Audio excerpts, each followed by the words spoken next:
என்னுடைய சேனலை இப்போதான் ஃபர்ஸ்ட் டைமாக பார்க்குறீங்க அப்படின்னா சப்ஸ்கிரைப் பண்ண மறந்துடாதீங்க. பக்கத்தில் இருக்க பெல் ஐக்கானை கிளிக் பண்ணிக்கோங்க. கிளிக் பண்ணிவிட்டு நோட்டிஃபிகேஷனில் ஆல்னு கொடுத்தீங்கன்னா நான் போடுற வீடியோ நோட்டிஃபிகேஷன் உங்களுக்கு உடனுக்குடன் வந்து சேரும். என்னுடைய வீடியோவை நீங்கள் மிஸ் பண்ணாமல் பார்க்கலாம். Hi, hello friends, welcome back to my channel. எல்லோரும் எப்படி ஃப்ரெண்ட்ஸ் இருக்கீங்க? நல்லா இருக்கீங்கன்னு நினைக்கிறேன். சேஃபாக இருங்க. இன்றைக்கி நம்ம வீடியோவில் எதை பற்றி டிஸ்கஸ் பண்ண போகிறோம் அப்படின்னு பார்த்தீங்கன்னா, ரோஜா செடி வளர்ப்பில் வந்துட்டு நம்ம எந்த விதமான ஒரு இன்ஆர்கானிக்காகவும் கொடுக்காம வீட்டில் இருந்தபடியே கிடைக்கக்கூடிய பொருட்களை பயன்படுத்தி ஒரு மாதத்துக்கு தேவையான உரங்கள் வந்து எப்படி கொடுக்கலாம் அப்படின்றது தான் ஃப்ரெண்ட்ஸ் இன்றைக்கி நான் ஷேர் பண்ணியிருக்கேன். இது ஒரு சிஸ்டர் வந்து கேட்டிருந்தாங்க. இப்போ இந்த வாழைப்பழ தோல் இருக்கலாம், அப்புறம் ஆனியன் பீலு, அப்புறம் முட்டை ஓடு, இந்த மாதிரிலாம் நம்ம வீட்டுக்கு பொருட்களை பயன்படுத்தி நிறைய ஃபர்டிலைசர் மேக் பண்ணி செடிகளுக்கு கொடுப்போம். அதை எந்தெந்த கால இடைவெளியில் எப்படி கொடுக்கணும் அப்படின்ற மாதிரி கொஸ்டின் பண்ணியிருந்தாங்க. ஸோ அவங்களுக்கான ஒரு ஸ்பெஷல் வீடியோ மாதிரி தான் ஃப்ரெண்ட்ஸ் இதை வந்து அப்லோட் பண்ணியிருக்கேன். இது எல்லாருக்குமே ரொம்ப யூஸ்ஃபுல்லாகவும் இருக்கும். ஸோ வீடியோ வந்து கடைசி வரைக்கும் ஸ்கிப் பண்ணாமல் பாருங்கள். வாங்க வீடியோக்குள்ளே போகலாம். ஹோம்மேடாக ஃபர்டிலைசர் மேக் பண்ணி நம்ம ரோஸ் செடிக்கு கொடுக்குற மாதிரி இருந்தால் முக்கியமாக என்னென்ன பொருள் நம்ம எடுப்போம் அப்படின்னு பார்த்தோம்னா, பனானா பீல் எடுத்துக்குவோம். அப்படி இல்லை அப்படின்னா முட்டையினுடைய ஓடு, அப்படி இல்லைன்னா இந்த ஆனியன் பீல்லாம் இருக்கு இல்லைங்களா, அது கிச்சன் ஸ்கிராப்ஸ், நம்ம வேஸ்ட்டாக தூக்கிறிக்கூடிய அந்த காய்கறி தோலெல்லாம் வச்சு நம்ம ஏதாவது ஒன்று பயன்படுத்தி அந்த செடிகளுக்கு வந்து போட்டு விடுவோம். அதை வந்து நம்ம எப்படி ப்ரிப்பேர் பண்ணுவோம்? ஒன்று வந்து லிக்விட் ஃபார்மில் வந்து ப்ரிப்பேர் பண்ணுவோம். அப்படி இல்லை அப்படின்னு பார்த்தீங்கன்னா, இதே வாழைப்பழ தோலையே வந்து நல்லா காய வச்சு, நல்லா இந்த மாதிரி காய வச்சுட்டு பவுட்ரு பண்ணி அதை வந்து நம்ம ரோஸ் செடிக்கு வந்து போட்டு விடுவோம். ஸோ ஃபர்டிலைசர் வந்து லிக்விடாக இருக்கிற பட்சத்தில் நம்ம எப்படி பண்ணலான்னு பார்த்தீங்கன்னா, வாரத்துக்கு ஒரு முறை தாராளமாக செடிகளுக்கு வந்து கொடுக்கலாம். அது வந்து பார்த்தீங்கன்னா, பனானா வந்து வச்சு ஒரு டீ மாதிரி மேக் பண்ணாலும் சரி, இல்லைனா ஆனியன் பீல் வாட்டர் வந்து கொடுக்குற மாதிரி இருந்தாலும் சரி, இல்லை காய்கறி வேஸ்ட் எல்லாமே எடுத்து இந்த அரிசி கழிஞ்ச தண்ணியில் வந்து ஊற வச்சு அந்த தண்ணி கொடுக்குற மாதிரி இருந்தாலும் சரி, நம்ம என்ன பண்ணலாம்னு பார்த்தீங்கன்னா, வாரம் ஒரு முறை வந்து கொடுக்கும் பொழுது செடிகளில் வந்து நல்லா வந்து வளர்ச்சி கிடைக்கும்.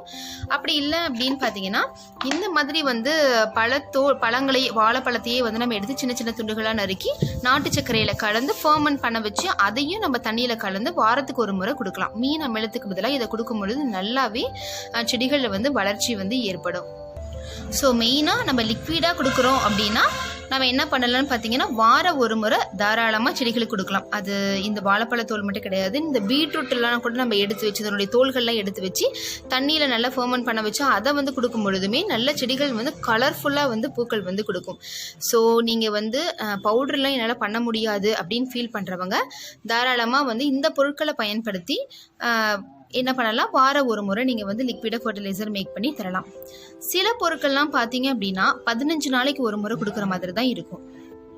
அதெல்லாம் எதுன்னு பார்த்தீங்கன்னா, இதையே நம்ம பவுட்ரு பண்ணிட்டோம் அப்படின்னா எக்ஸல் வந்து நல்லா க்ரஷ் பண்ணி விட்டு கொடுக்கறது, அப்படி இல்லைன்னா இந்த வாழைப்பழத்தோலையே நல்லா காய வச்சு பொடி பண்ணி வச்சு அந்த டீ தூள் இல்லைனா காஃபி பவுடரோட மேக் பண்ணி அந்த கலந்து கொடுக்குறோம் அப்படின்னா, பவுட்ரு ஃபார்மில் கொடுக்க போகிறீங்க அப்படின்னா அதை 15 நாளைக்கு ஒரு முறை தான் நம்ம வந்து கண்டிப்பாக கொடுத்தாகணும்.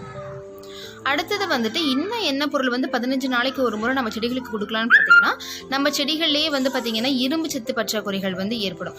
அந்த மாதிரி சமயத்தில் அப்புறம் வேரழுகல் நோய் இதெல்லாம் ஏற்படும் இல்லைங்களா. நம்ம வேப்பம் புண்ணாக்கு பவுடர் வந்து கிடைக்கல அப்படின்னா இந்த தலைகள் எதுன்னு பார்த்தீங்கன்னா, முருங்கை தலை, அப்புறம் பார்த்தீங்கன்னா கருவேப்பிலை, இதை வந்து நல்லா காய வச்சு எடுத்துக்கிறது.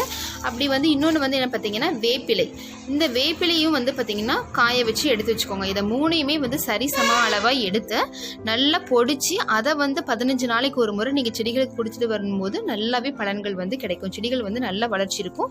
இந்த இரும்பு சத்துனால ஏற்படக்கூடிய ப்ராப்ளம்லாம் இருக்கு இல்லைங்களா செடிகளுக்கு, அதெல்லாமே குறைஞ்சி நல்லாவே வளர்ச்சிகள் இருக்கும்.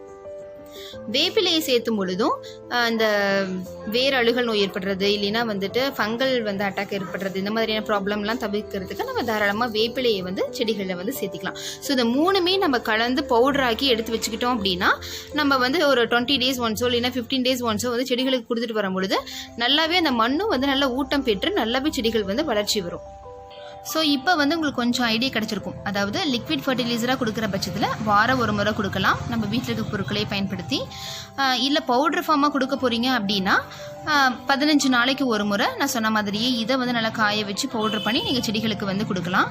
அதே மாதிரி இந்த தழைகளையும் வந்து நீங்கள் காய வச்சு பொடி பண்ணி 15 நாளைக்கு ஒரு முறை கொடுக்கலாம். மாதம் ஒரு முறை எதை வந்து கொடுக்கலான்னு பார்த்தீங்கன்னா, காஃபி பவுடருங்க. காஃபி பவுடர் வந்து செடிகளில் வந்து கொடுக்கும் பொழுது சேர்த்தும் பொழுது இது ஆசிட் லவ்விங் பிளான்ட்ஸுக்கெல்லாம் ரொம்பவுமே பிடிச்ச ஒரு விஷயம். ஸோ இதில் வந்து காஃபி கிரவுண்ட்ஸாக இருந்ததுன்னா இன்னும் பெட்டர். இதில் வந்து பார்த்தீங்கன்னா 60% தான் காஃபி இருக்குது, 40% சிக்கரி இருக்கு இல்லைங்களா. ஸோ இதில் வந்து மேக்ஸிமம் காஃபியாக இருக்கிற மாதிரி நீங்கள் இன்ஸ்டன்ட் காஃபி பவுடரையோ இல்லை காஃபி அந்த பாயில் பண்ணி நம்ம காஃபி தூள் போட்டு எடுப்போம் இல்லைங்களா, அந்த மாதிரி இருக்கிற தூளாக இருந்தாலும் சரி நீங்கள் வந்து எடுத்துக்கலாம். மாதம் ஒரு முறை வந்துட்டு செடிகளுக்கு வந்து நீங்கள் கொடுத்தீங்க அப்படின்னா பெட்டர் ரிசல்ட் இருக்கும். இதை பயன்படுத்தி எப்படி ஃபர்டிலைசர்லாம் மேக் பண்ணலாம் அப்படிங்கிற வீடியோஸ் வந்து நான் நிறைய வந்து போட்டிருக்கேன். அது எல்லாமே லிங்க் வந்து கீழே டிஸ்கிரிப்ஷன் பாக்ஸில் வந்து கொடுக்குறேன், நீங்கள் பார்த்துக்கோங்க. ஸோ இது வந்து நைட்ரஜன் ரிச் கண்டென்ட்ன்றதுனால நம்ம மந்த்லி ஒன்ஸ் வந்து கொடுத்தா போதும். அது இல்லாமல் இது வந்து ஆசிட் அந்த மண்ணையே வந்து அமிலத்தன்மையை மாற்றக்கூடியதாக இருக்கும். ஸோ ஓவராக கொடுக்கும்பொழுது ரூட் வந்து அஃபெக்ட் ஆகக்கூடிய சான்சஸ் வந்து இருக்குது. ஸோ மந்த்லி ஒன்ஸ் மட்டும் இதை வந்து நம்ம கொடுக்கலாம். வேறு எதெல்லாம் மந்த்லி ஒன்ஸ் கொடுக்கலாம் அப்படின்னு பார்த்தீங்கன்னா கம்போஸ்ட் தான். நம்ம கிச்சன் வேஸ்ட் ஆகக்கூடிய பொருட்களை பயன்படுத்தி கம்போஸ்ட் பண்ணுவோம் இல்லைங்களா, அது அப்படி இல்லைனா வேர்மி கம்போஸ்ட்டு. அப்புறம் பார்த்தீங்கன்னா இந்த மாதிரி ஆடு மற்றும் மாடினுடைய கழிவுகள்லாம் இருக்கு இல்லைங்களா, அதை நல்ல ஓல்டு மேன்யூரை எடுத்து நீங்கள் செடிகளுக்கு வந்து ஒரு மாதம் ஒரு கைப்பிடி அளவுக்கு நீங்கள் போட்டு வந்தீங்கன்னா நல்லாவே ரிசல்ட் இருக்குங்க. இதை வந்து நீங்கள் லிக்விட் ஃபார்ம்லேயும் நீங்கள் மேக் பண்ணி டீ மாதிரி கொடுக்கலாம். அப்படி இல்லை அப்படின்னா நீங்கள் வந்து பவுடர் ஃபார்ம்லேயும், இப்போ மழை பெஞ்சிட்டு இருக்க சீசன் அப்போல்லாம் நம்ம லிக்விட் ஃபர்டிலைசர் கொடுக்க முடியாது இல்லைங்களா, அந்த சமயத்தில் நம்ம இதை எடுத்து வச்சு நல்லா தூள் பண்ணி இதை வந்து நம்ம ஒரு 25 கிராம் ஒரு பிளான்ட்டுக்கு வந்து பார்த்தீங்க அப்படின்னா 25 கிராம் இருக்க அளவுக்கு நீங்கள் கொடுத்துட்டு வந்தீங்க அப்படின்னா நல்லாவே ரிசல்ட் வந்து இருக்குங்க செடிகளில். நம்ம வேற எந்த ஃபெர்டிலைசருமே காசு போட்டு வாங்கணுன்ற அவசியமே இருக்காது. வேர்மி கம்போஸ்ட்டும் அப்படிதான். இப்போ உங்களுக்கு வந்து இதெல்லாம் கிடைக்கல அப்படின்ற பட்சத்தில் நீங்கள் வேர்மி கம்போஸ்ட் வந்து தாராளமாக வந்து சேர்த்திக்கலாம். பக்கத்தில் திடக்கழிவு மேலாண்மை வந்து பண்ணக்கூடிய இடத்துல போய் நீங்கள் வாங்கிட்டீங்க அப்படின்னா ஒரு கிலோவே வந்து பார்த்தீங்கன்னா 8 ரூபாயிலேருந்து ஒரு 10 ரூபாய் ரேட்டு தான் வந்து வருது. ஸோ இதை வந்து நீங்கள் வெளில பெஸ்டிசைட் ஷாப்பில் தான் வந்து கிடைக்கும் அப்படின்னா அது ஒரு 20 ரூபாயிலேருந்து 30 ரூபா வரைக்கும் ஒரு கிலோ வந்து கொடுக்குறாங்க. ஸோ அதை வாங்கி செடிகளுக்கு வந்து ஒரு கைப்பிடி அப்படி இல்லைன்னா 25 கிராம் கரெக்டாக மெஷர் பண்ணி நீங்கள் செடிகளுக்கு கொடுத்துட்டு வரும்போது நல்ல வளர்ச்சி வந்து செடிகளில் இருக்குங்க. மண்ணும் வந்து பார்த்தீங்க அப்படின்னா நல்ல பொலன்னு இருக்கும், ரொம்ப வந்து இருகல் தன்மை இல்லாமல் நல்லாவே இருக்கும். ஸோ இதை வந்து நீங்கள் மந்த்லி ஒன்ஸ் வந்து தாராளமாக கொடுக்கலாம். இப்போ உங்களுக்கு டவுட் வரலாம், இதை வந்து நான் மந்த்லி ஒன்ஸ் வந்து கொடுக்குறேன். மற்ற இந்த ஏற்கனவே சொன்ன இல்லைங்களா இந்த பனானா பீல் வச்சோ எக்ஸல் வச்சியோ நான் வந்து எப்படி கொடுக்குறது அப்படின்னு பார்த்தீங்கன்னா இதை வந்து நீங்கள் மந்த்லி ஒன்ஸ் வந்து எப்பயும் போலே போட்டு விடுங்க. லிக்விட் ஃபர்டிலைசராக கொடுக்குற பட்சத்தில் நீங்கள் வாரம் நீங்கள் ஏதாவது ஒரு ரெடி பண்ணி கொடுக்கலாம். பனானா பீல் வச்சு கொடுக்கலாம், அப்படி இல்லைன்னா நம்ம என்ன சொன்ன மாதிரி ஆனியன் பீல் இல்லைன்னா கிச்சன் ஸ்கிராப்ஸ் எல்லாம் வச்சு லிக்விடை வந்து மேக் பண்ணி அந்த மாதிரி ஃபர்டிலைசரை வந்து நீங்கள் கொடுத்துக்கலாம். எதை கொடுக்குறதா இருந்தாலும் மண்ணை வந்து நல்லா டைல்யூட் பண்ணிவிட்டு அதுக்கப்புறமா கொடுங்க. அடுத்த ஒரு பொருள் என்னென்னு பார்த்தீங்கன்னா சாம்பல் வந்து பார்த்தீங்கன்னா நம்ம அதிகமாகவும் பயன்படுத்த முடியாது. இப்போ பொட்டாசியம் சத்துக்கள் வந்து ரொம்ப அதிகமாக இருக்கக்கூடிய ஒரு பொருள்னு பார்த்தா அது சாம்பல் தான், பனானாக்கு ஈக்குவலாக. பட் பனானா வந்து நம்ம கொஞ்சம் அதிகமாக சேர்த்திட்டாலும் மண்ணில் வந்து எந்த ஒரு பாதிப்பும் ஏற்படாது. பட் சாம்பலை வந்து நம்ம அந்த மாதிரி சேர்த்து பயன்படுத்த முடியாது. ஏன் அப்படின்னு பார்த்தீங்க அப்படின்னா இது வந்து மண்ணினுடைய அந்த pH லெவலையே மாற்றக்கூடிய ஒரு தன்மை வந்து இந்த சாம்பலுக்கு இருக்குது. ஸோ அதனால் மாதம் ஒரு முறை ஒரு டீஸ்பூன் அளவுக்கு வந்து நீங்கள் செடிகளில் வந்து அந்த மண் பகுதியில் வந்து கலந்து விட்டு கொடுக்கலாம். இதனை பற்றின ஃபுல் டீட்டெயில் வீடியோவும் நான் வந்து ஆல்ரெடி போட்டிருக்கேன். பார்க்காதவங்களுக்கு என் கார்ட்லேயும் கொடுக்குறேன், கீழே டிஸ்கிரிப்ஷன் பாக்ஸ்லேயும் லிங்க் கொடுக்குறேன், அங்கே செக் பண்ணிக்கோங்க. ஸோ இந்த மாதிரியெல்லாம் நம்ம மாதம் வந்து செடிகளுக்கு வந்து கொடுத்துட்டு வரும் பொழுது செடிகள் நல்லாவே வளர்ச்சி வந்து ஏற்படும். இந்த வெளிரி போகிற பிரச்சனையெல்லாம் இருக்குன்னு வச்சுக்கோங்களேன், இந்த இரும்பு சத்து குறைபாடுகள் ஏற்பட்டு இலைகள் வந்து வெளிரி போகும்போது தான் நம்ம ஒன்று சொன்ன மாதிரி அந்த தலைச்சத்து இருக்கு இல்லைங்களா, 3 தலைகளையும் வந்து நல்லா பொடிச்சு செடிகளுக்கு கொடுக்கலாம் அப்படின்னு சொன்னேன். இது மட்டும் இல்லாமல் மண்ணை நல்லா நுண்ணுயிர்கள் பெருக்கிறதுக்கு வேறு இந்த மோர் கரைசல்லாம் இருக்கு இல்லைங்களா, அதை கொடுக்கலாம்.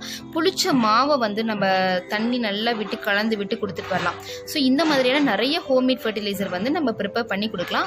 இதை அந்த முக்கியமான விஷயத்தை வந்து மட்டும் நீங்கள் நோட் பண்ணிக்கிறோம். லிக்விடாக இருந்தால் வீக்லி ஒன்ஸ், பவுடர் ஃபார்மில் சில ஃபர்டிலைசர் சொன்னேன் அதை 15 நாளைக்கு ஒரு முறை கொடுக்கலாம். கம்போஸ்ட்டும் அப்புறம் அனிமல் மேன்யூரில் நீங்கள் கொடுக்குறீங்க அப்படின்னா அதை மந்த்லி ஒன்ஸ் தான் நீங்கள் கொடுக்கணும். இவ்வளோ நேரம் சொன்ன டிப்ஸ் கண்டிப்பாக உங்களுக்கு யூஸ்ஃபுல்லாக இருக்கும்னு நினைக்கிறேன் ஃப்ரெண்ட்ஸ். பிடிச்சிருந்தது அப்படின்னா கூடிய லைக் கொடுங்க, யாருக்காவது யூஸ்ஃபுல்லாக இருக்குன்னு நினச்சிங்கன்னா ஷேர் பண்ணுங்கள், சப்ஸ்கிரைப் பண்ண மறந்துடாதீங்க. என்ன டவுட்டாக இருந்தாலும் கமெண்ட் பாக்ஸில் கமெண்ட் பண்ணி கேளுங்க ஃப்ரெண்ட்ஸ். உங்களுடைய ஐடியா ஏதாவது என் கூட ஷேர் பண்ணணும்னு நினச்சாலும் தாராளமாக சொல்லலாம். என்னுடைய மெயில் ஐடியா கீழே டிஸ்கிரிப்ஷன் பாக்ஸில் வந்து கொடுத்துருக்கேன். உங்களுக்கு டவுட் இருந்தது அப்படின்னா உங்களுடைய பிளான்ட்டோட இமேஜை வந்து நீங்கள் எடுத்து ஷேர் பண்ணி விடலாம். என்னால் முடிஞ்ச ஹெல்ப்பை வந்து நான் பண்ணுறேன் ஃப்ரெண்ட்ஸ். ஓகே ஃப்ரெண்ட்ஸ், நம்ம நெக்ஸ்ட் வீடியோவில் பார்க்கலாம். தேங்க்யூ.